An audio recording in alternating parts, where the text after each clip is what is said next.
2 కట్టల పాలకూర తీసుకున్నానండి నేను పాలక్ పన్నీర్ చేసుకోవడానికి.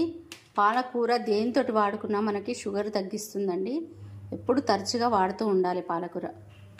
స్టవ్ మీద వేడి నీళ్ళు పెట్టానండి. ఈ శుభ్రంగా కడిగి పెట్టుకున్న పాలకూరని ఈ నీళ్ళల్లో వేసేసుకోవాలి. వేడి నీళ్ళల్లో ఈ వేడి నీళ్ళల్లో ఒక 5 నిమిషాలు ఉంచి వడేసుకొని మిక్సీ పట్టుకోవాలి. ఏమేమి పట్టుకోవాలో చూపిస్తా. ఇందులో 2 పచ్చిమిరపకాయలు మిక్సీ పట్టుకోవాలి.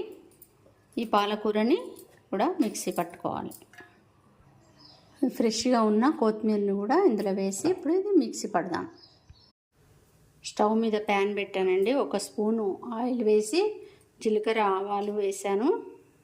కొంచెం అల్లం వెల్లిపాయ, కొంచెం గరం మసాలా, ఈ కసూరి మెంతి కూడా వేసుకుంటే చాలా టేస్ట్ వస్తుందండి. కొంచెం జీలకర్ర పొడి, కొంచెం పసుపు, మిక్సీ పట్టుకున్న పాలకూరని ఇందులో వేసి కలుపుకుందాం. ఇందులో పన్నీర్ వేసుకుందాం.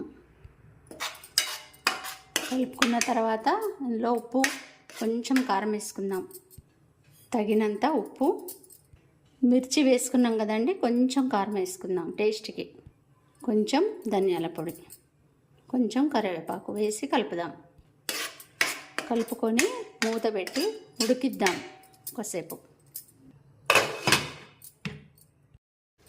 3-4 సార్లు ఇట్లా మూత తీసుకుంటూ కలిపాను.